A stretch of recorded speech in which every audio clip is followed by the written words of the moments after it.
قانون العمل الجديد رقم 14 لسنة 2025 دخل حيز التنفيذ ابتداء من 1/9/2025، وتم إنهاء العمل بالقانون القديم اللي استمر من سنة 2003. القانون الجديد مش مجرد تعديلات، ده إعادة صياغة كاملة لشكل العلاقة بين العامل وصاحب العمل. تعالوا نفهم مع بعض إيه اللي اتغير بالظبط. في الأول، ليه القانون ده مهم؟ لأن سوق العمل اتغير، الاقتصاد بقى فيه شركات ناشئة، شغل عن بعد، دوام جزئي، ومجالات جديدة ما كانتش موجودة من 20 سنة. القانون الجديد الهدف منه عمل توازن يحافظ على حقوق العامل وفي نفس الوقت يدي مرونة لصاحب العمل.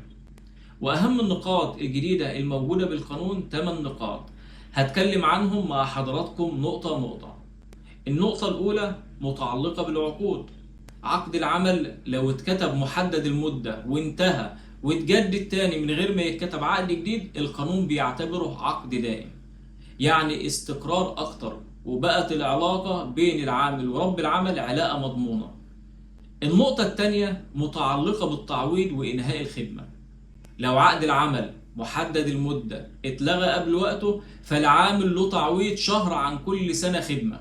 ولو العقد دائم وانتهى من غير سبب مشروع، العامل بيستحق راتب 3 شهور وتعويض ما يقلش عن شهرين عن كل سنة خدمة.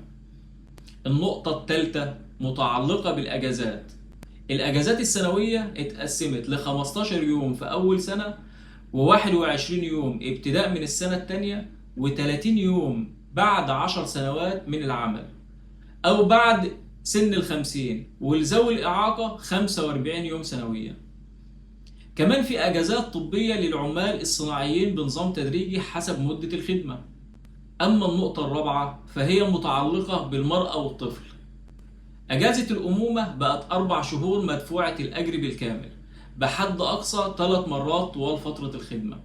كمان الأب أصبح له لأول مرة حق في إجازة أبوة، عبارة عن يوم مدفوع الأجر عند الولادة بحد أقصى 3 مرات طوال مدة الخدمة. وفي كمان أجازة اسمها أجازة رعاية طفل لحد 2 غير مدفوعة الأجر بحد أقصى 3 مرات طوال فترة الخدمة. النقطة الرابعة متعلقة بشكل العمل الجديد أو بأشكال العمل الجديدة. القانون اعترف رسميا بالعمل المرن وبالشغل عن بعد وبالدوام الجزئي، يعني لو بتشتغل من البيت أو بتشتغل نص وقت فالقانون دلوقتي بيحميك وبيديلك حقك بالكامل. النقطة السادسة متعلقة بالتمييز والتحرش، يعني ما عادش فيه تمييز بسبب الدين أو اللون أو الجنس أو الإعاقة، وبقى فيه مبدأ الأجر المتساوي للعمل المتساوي. والأهم، لأول مرة القانون بيجرم التحرش والتنمر في بيئة العمل، وبيلزم صاحب العمل يوفر بيئة آمنة. سابع نقطة التدريب والتأهيل.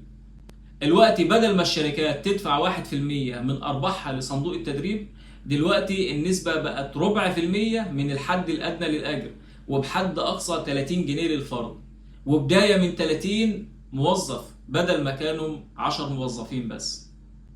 أما النقطة الثامنة والأخيرة، ودي تعتبر أهم نقطة في النقاط اللي احنا اتكلمنا عليهم، المحاكم العمالية. فبالقانون الجديد اعتبارا من 1 أكتوبر 2025 هيبدأ تفعيل محاكم عمالية متخصصة.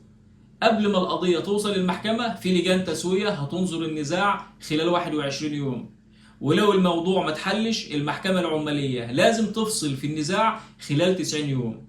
يعني العدالة بقت أسرع وأوضح بالنسبة لحقوق العامل.